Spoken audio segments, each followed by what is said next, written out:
Ariano Flávio, O Enchiridion de Epiteto, edição bilingue. Enchiridion quer dizer algo parecido com o manual. Tradução do texto grego e notas Aldo Denucci e Alfredo Julian. Texto e notas de Aldo Denucci, São Cristóvão, Universidade Federal de Sergipe, 2012. Introdução. A quem se destina e para que serve o Enchiridion de Epiteto? O termo grego Enchiridion se diz do que está à mão, viu? Sendo equivalente ao termo latino manualis, manual em nossa língua.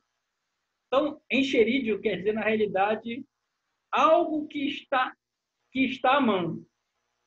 Não tem uma tradução fácil para o português, mas o mais próximo é manual. Por isso que nós conhecemos como o manual de Epiteto. Significa também punhal ou adaga, equivalente ao latino pugio, arma portátil usada pelos soldados romanos a cada cintura. Simplício, em seu comentário ao Enchiridion de Epiteto, diz-nos que Ariano, que escreveu o Enchiridion, sintetizou as coisas mais importantes e necessárias em filosofia a partir das palavras de Epiteto, para que estivessem à vista e à mão. Assim, o Enchiridion serve não como uma introdução aos que ignoram a filosofia estoica, mas antes, aqueles já familiarizados com os princípios do estoicismo, para que tenham uma síntese que possa sempre levar consigo e utilizar. Tal uso se relaciona à tradição estoica da meditação diária, para o que o Enchiridion serviria de guia e inspiração. Epiteto discorre sobre esse tema nas diatribes em diversas ocasiões. Marco Aurélio Antonino, cuja obra póstuma As Meditações consiste justamente nessa atividade. Compara os princípios da filosofia com os instrumentos da medicina, afirmando que os médicos, que sempre têm à mão os instrumentos de sua arte, devem ser imitados. Sêneca se refere à prática da meditação diária na Carta a Lucílio, de 94, e em Dos Benefícios, 8º, 1. Cícero se refere igualmente a essa prática no De Natura Deorum e no De Finibus. Ainda no proêmio de seu comentário, Simplício menciona uma carta que prefaciava, na antiguidade, o Enchiridion, de Ariano, a certo Messaleno. De acordo com Simplício, tal carta asseverava que o objetivo do Enchiridion é, ao encontrar pessoas capazes de serem persuadidas por ele, não apenas afetá-las através das palavras, mas fazer com que, de fato, apliquem às suas vidas as ideias contidas nele, tornando livres suas almas. Simplício afirma que as palavras do Enchiridion são efetivas, capazes de agitar a alma de qualquer um que não esteja totalmente mortificado. Simplício observa também que, na perspectiva epictetiana, a alma deve libertar-se das emoções irracionais e que as coisas externas devem ser usufruídas de modo consistente com o bem genuíno. Uma das características do pensamento epictetiano, notadas por Simplício, é que quem o põe em prática pode alcançar a felicidade sem a promessa de recompensa pós-morte para a virtude.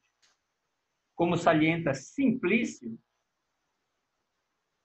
mesmo supondo-se a alma mortal e destrutível junto com o corpo, ainda assim, qualquer um que viva de acordo com esses preceitos será genuinamente feliz, já que terá atingido sua própria perfeição e alcançado o bem que lhe é próprio.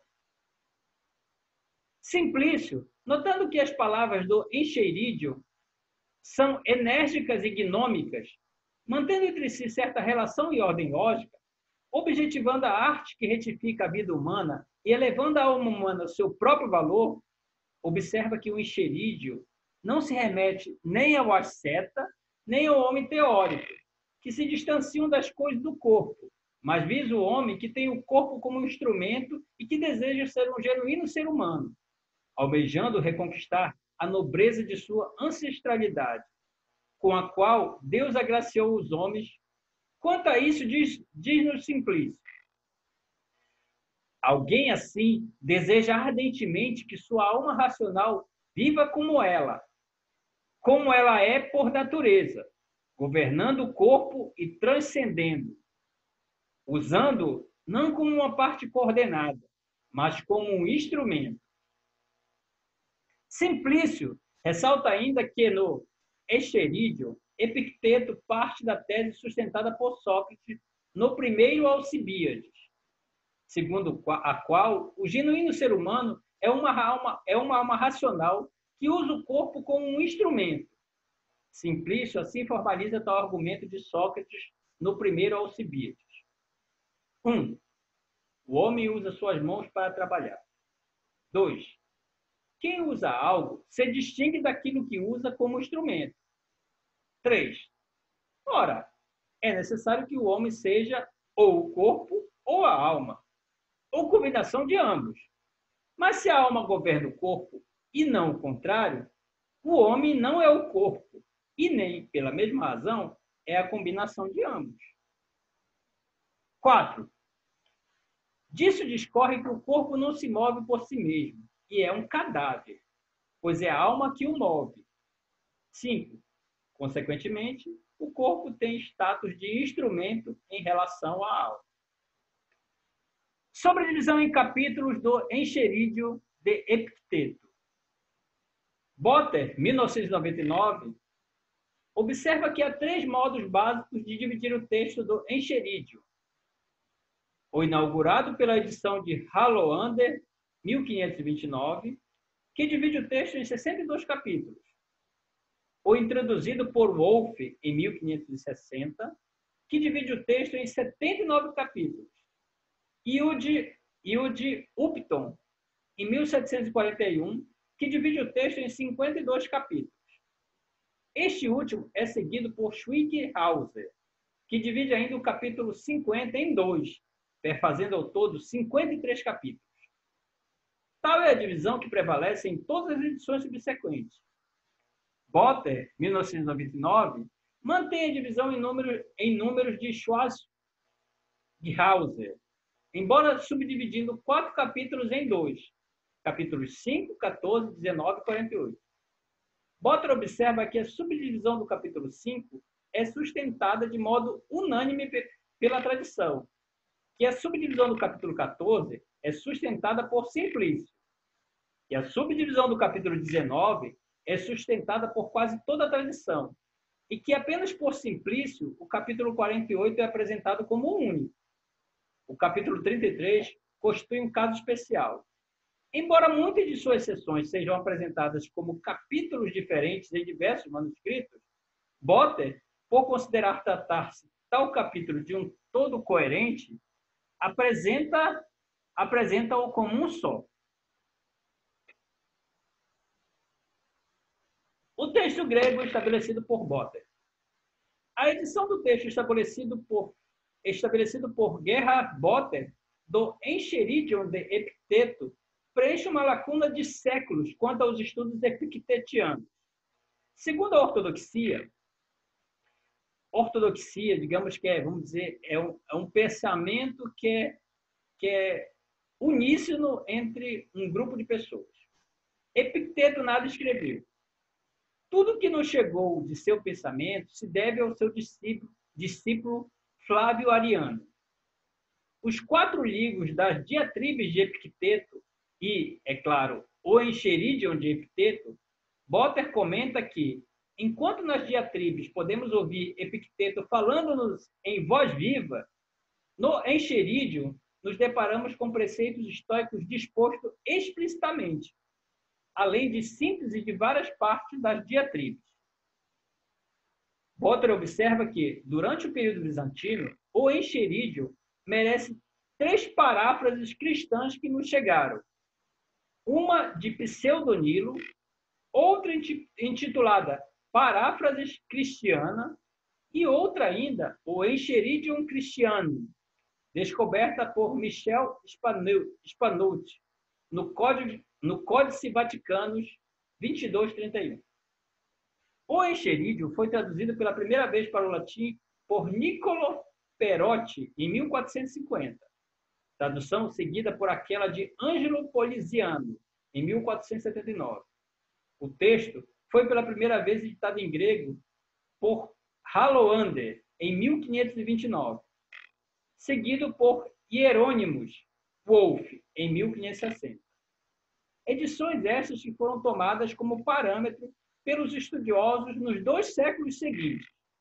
Em 1741, Upton constituiu o novo texto e Schweighauser publicou a primeira edição corrigida do texto grego do Enchiridium em 1798. O próximo a trabalhar na constituição do texto do Enchiridium foi Shkeley, cuja edição de 1916 foi adotada pelos estudiosos nas décadas seguintes. Shkeley, porém, após o gigantesco trabalho de estabelecer o texto das diatribes, não desejou dedicar-se a fazer uma edição crítica do Enchiridium. Segundo Botter, 2007, o grande número de manuscritos, as paráfrases cristãs e o comentário de Simplício desencorajaram os estudiosos quanto a constituir tal edição crítica. Esta tarefa foi levada a cabo pelo próprio Gerhard Botter, em livro publicado em 1999. Botter partiu de 7 fontes principais para o estabelecimento do texto do Enchiridium. Primeiro, os códices que contêm o texto do Enchiridium. 2. Os códices que contêm o comentário de Simplício. 3. Os títulos contidos em alguns códices do comentário de Simplício. 4.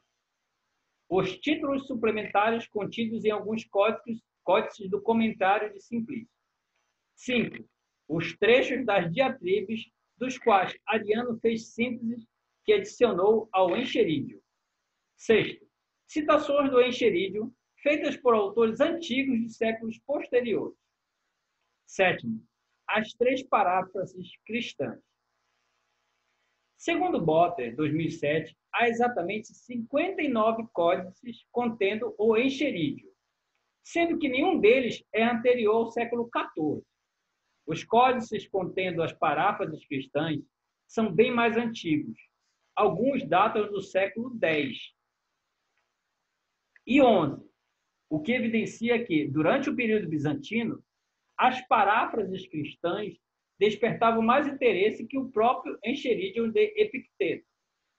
Entre os mais antigos códices contendo o Enchiridium de Epicteto estão os seguintes: o Parasinos, de 1164, ou Vaticanos, 1950, que contém apenas os 3 primeiros capítulos, e o Oxonienses, Canonicianos, que possui apenas fragmentos.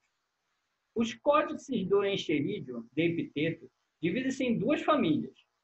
Uma que conta apenas os atenienses, 373, e outra que engloba todos os demais.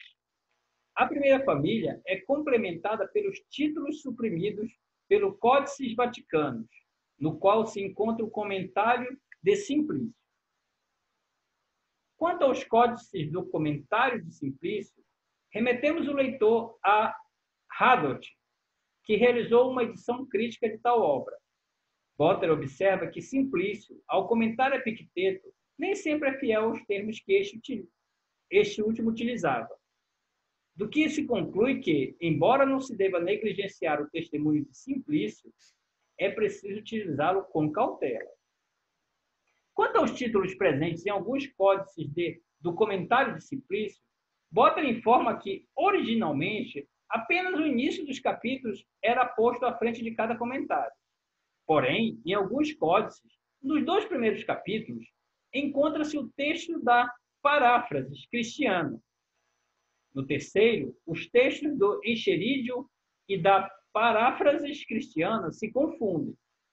e daí em diante aparece somente o texto do Encherídio, cuja fonte é a mesma do Códice Atenienses 373.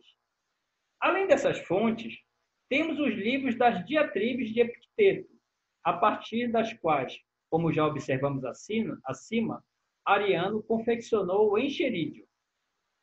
Entre os autores posteriores que são fontes para o estabelecimento do texto do Encherídio, destaque-se Estobeu, que cita Epicteto abundantemente.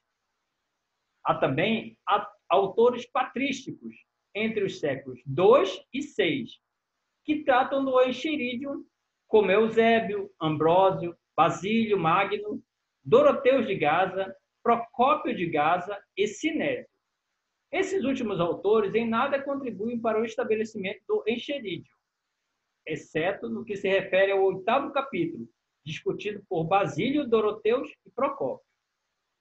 Entre os neoplatônicos, além de Simplício, são especialmente relevantes os comentários a Platão de Olimpiodoro e Próprio. Também outros autores antigos, como Luciano, Dion Crisóstomo e Antônio Magno, e autores árabes, como Al-Kindi e Ibn Fatik, são utilizados para estabelecer o texto do Encherídio.